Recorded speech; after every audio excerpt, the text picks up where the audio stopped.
Living Well column, March 2016, entitled Nature Walk. I am lying on the ground. As usual, Shiloh has found a stick to chomp.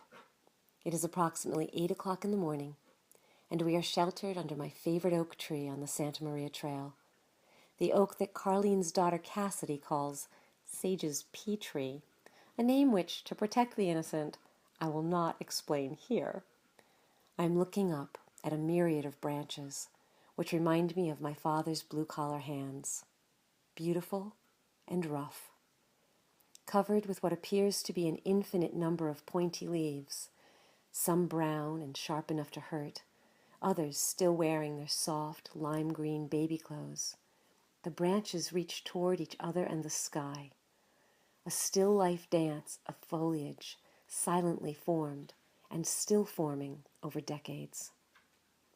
I wonder how the branches choose in which direction to grow each day. Is it based on movement toward the sun? And does each branch, or the tree as a whole, decide how much room to allow between limbs? Is there a yearning for deeper intimacy, or a desire for more space?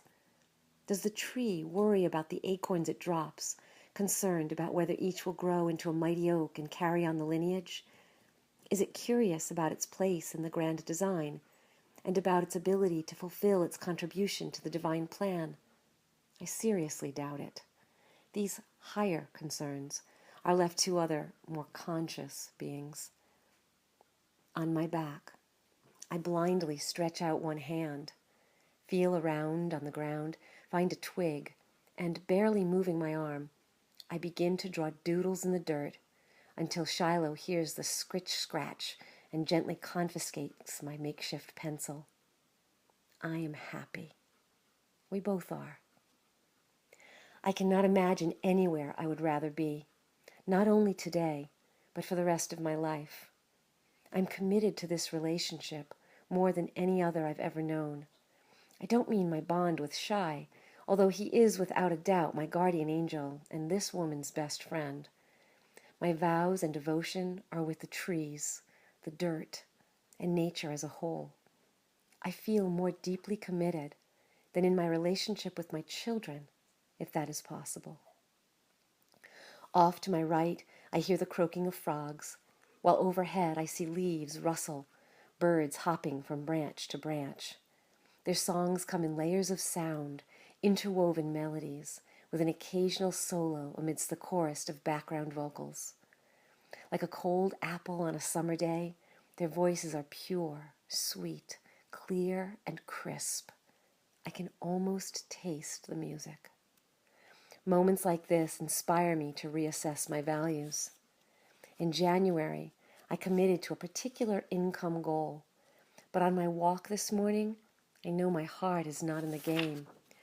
While I've known for quite some time that I am not my bank balance, and that the words net worth means squat in reality, today my awareness is deeper. I want my life to be about being, always. I think of several people I've spoken with in the past 24 hours. John is at work building something.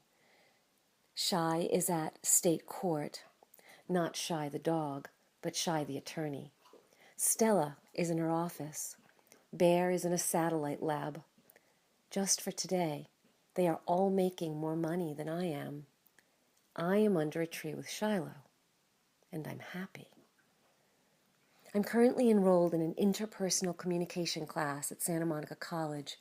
It's okay, and of course there is that part of me that revels in my A-plus grade, but I'd rather be in an inter-life form communion class. I love the way trees listen, and I love listening to them. Then there's the ocean. Some of my most profound conversations occur when I silently stand on the sand, waves lapping my feet. Or when I lie down on a bench at night, remove my glasses, and gaze up at the stars.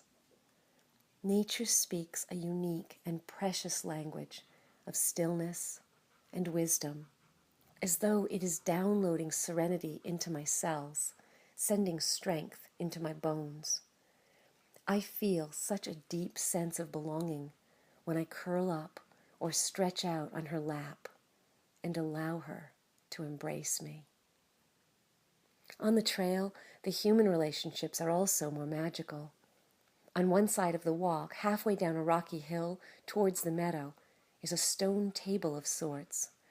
Walkers use it as a blank canvas for rock art. Often I see hearts or little stone towers.